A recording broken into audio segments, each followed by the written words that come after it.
So this video was supposed to be about me either fixing the vacuum leaks under the intake manifold or doing the exhaust system, until I was going through one of the Facebook pages, the 928 Facebook pages, and I found somebody parting out an 87 S4.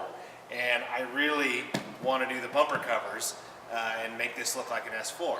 And so I contacted the guy, and I got a pretty good deal on the rear bumper cover and the side skirts, the side moldings. So bought those two things, and now this video is going to be about me swapping out and modifying it and updating it to a late model S4.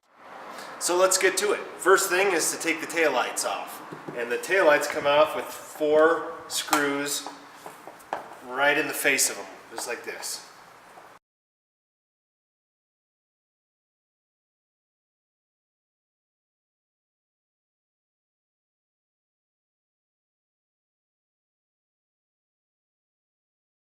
Okay, then there's a strip along the top, and those screws need to be removed.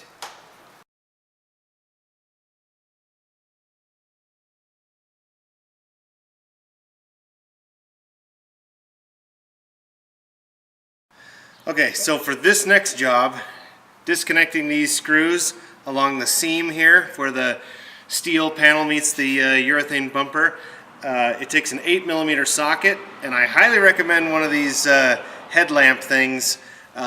It's dark up under there, and if you get one of the ones that's got a pivot, you can point the light right where you need it, and it's I highly recommend it. And then also some penetrating oil, because it tends to be kind of rusty and crappy up in there.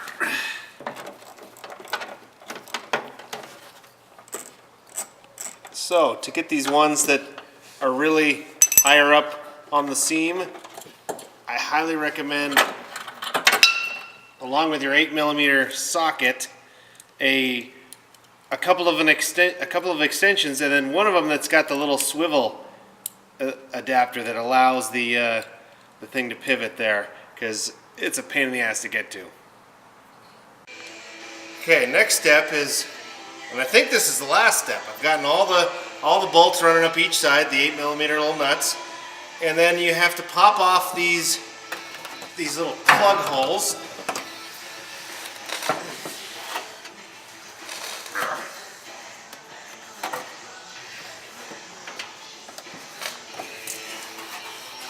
And I think it's easier to pop them out from the back side than to try to pry them out from the front, because you'll end up boogering them up. Okay, so pop off those on each side, and then you put what size is this? 10mm Allen key up into this hole, and there's 2 bumper bolts, one on either side. And I got my nice little breaker bar here. I have no idea how tight this is going to be, but it's a bumper, so I imagine fairly tight.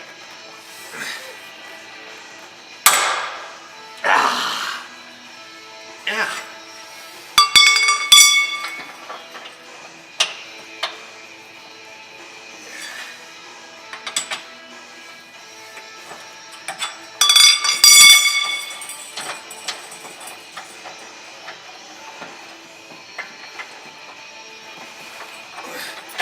Oh, that wasn't too hard. Now let's go do the one on the other side. And I think that's it. It should, in theory, come off now.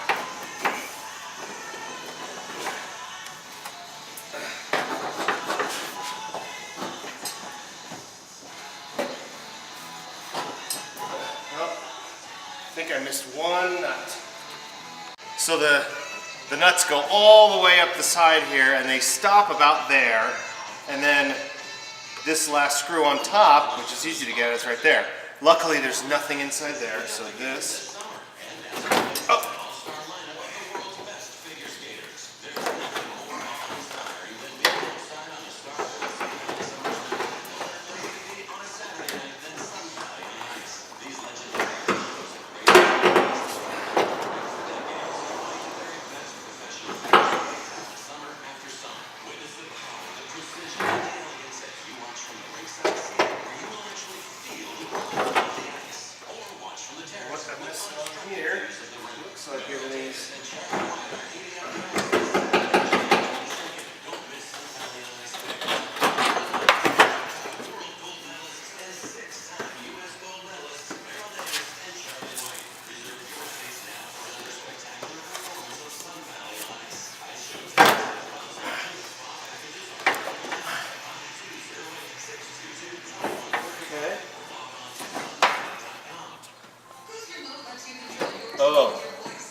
was taking this out,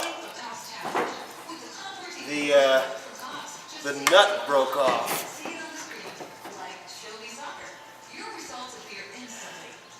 The bolt that holds the, there's two main bumper bolts. There's one, and it broke off. So now I have to figure out how to get the nut off from the top side. So I'll let you know. Okay, because I broke off the bolt to the one side of the bumper mount, I had to take the whole energy absorbing shock out, which was only two more bolts. So now it should, okay, come out. If I just disconnect the tail light.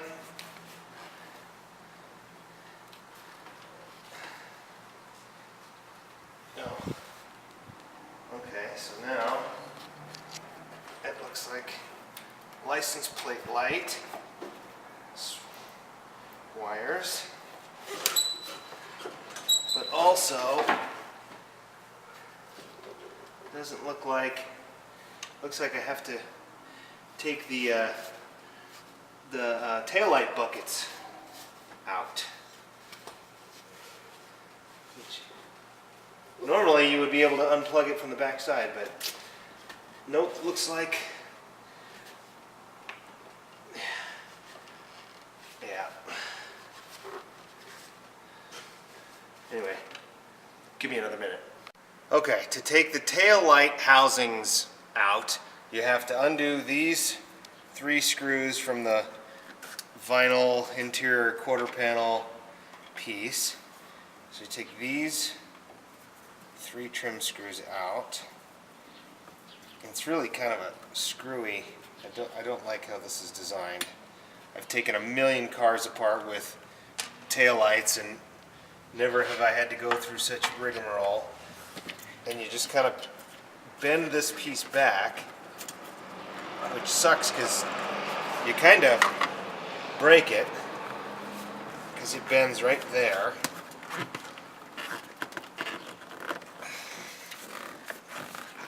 Otherwise, you got to take the whole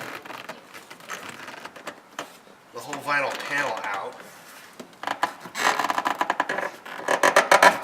which sucks. Anyway, and then you can undo, there's actually 2 connectors, one flat connector and then one round connector. And you'll see when I pull it out what it looks like. There's the flat one, there's the round one, and then the whole boot and everything just pulls through.